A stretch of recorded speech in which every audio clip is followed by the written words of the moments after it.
Hey folks, stay tuned at the end of this tip for a blast from the past. Hey folks, Mike and Rick and little Levi, and we're out kayak fishing right now.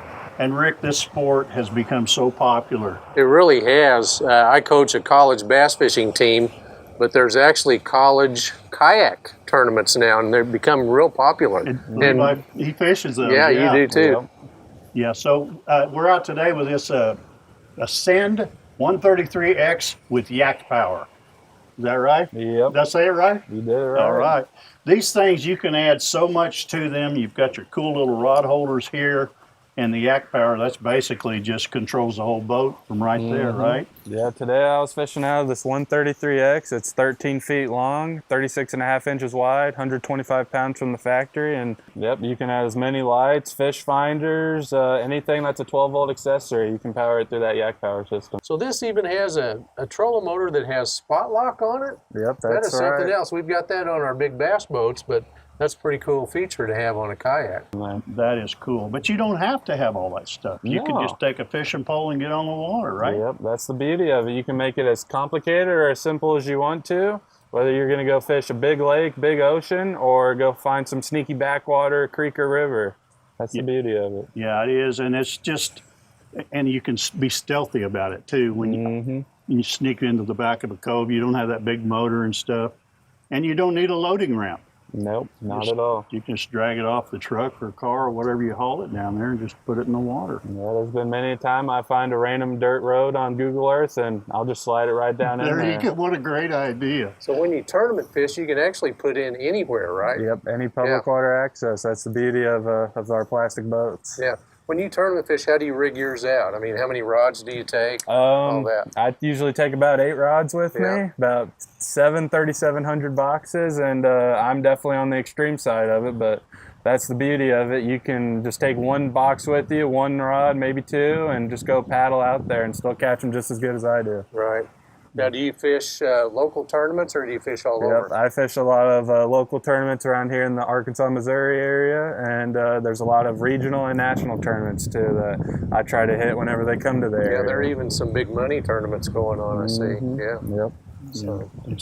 Well, I saw you fishing out of this Ascend a while ago, and it was just taking you right down the water just real fast. I was kind of impressed with it. And you know, a lot of people don't think if you're a great big person you can get in a kayak, and obviously I've seen you out there and you're a lot bigger than me, so you know, it's any size person can use one of these pretty easily. Oh yeah, I'm 6'10", 380, but I've seen guys bigger than me out there on the kayak, and it doesn't matter how big or small you are. The kayak is made to handle people of all sizes nowadays. And you get up and fish and stand up in it when you fish out of it? No. No, not quite. A little bit big for that. Huh? And so it's got a comfort factor to it as well. And as big as you are, this seat looked like you were pretty comfortable in it. Yep. It's got the nice cushion mesh sheet, and I was able to sit out there for quite a few hours, and I was comfortable as could be. I remember fishing last year. We did a fishing tip, and I had never kayak fished before, and it was a blast. I really had fun. It was stealthy. You could sneak up on the fish, and I caught a bunch on a buzzbait even, so it was a blast. I really enjoyed it. So when it comes to kayak fishing, do you have to adjust your tackle any, like the length of your rods or any of that, or you just keep the same ones everybody else uses? You sure as can just use the same thing you would in the big boat, but the beauty of the kayak is if you're going to go way up a creek, you're going to want to downsize to some shorter rods, because otherwise you're going to be hanging up on every tree that you float by. Cast them. Yeah. But what I like to do is I like to fish the big lakes and the big water, so I typically use longer rods, everything from 7 foot to 7.6, sometimes even a 7.10 rod if need be, to make those long casts while I'm sitting down. I got you. Well, this has become such a popular sport. I see them on, as a guide, I see them every day on Table Rock Lake. All the time on Table Rock, yeah. One thing we were talking about that was kind of cool that you told us about is this little notch in the paddle. You actually use that to get unhung lures. Huh? I had no idea that's what that was. I didn't either. Yeah, or you can stick it down in the water if there's one hung on a fish, on a log or something, So, well, folks, you need to get out on the water, get you a kayak, and enjoy these area lakes. Hey folks, we've only got a few weeks left on our contest.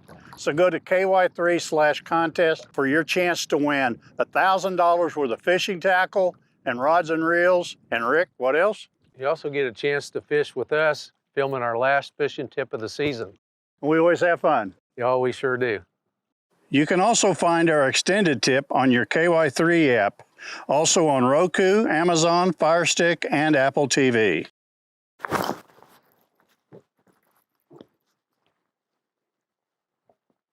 Oh.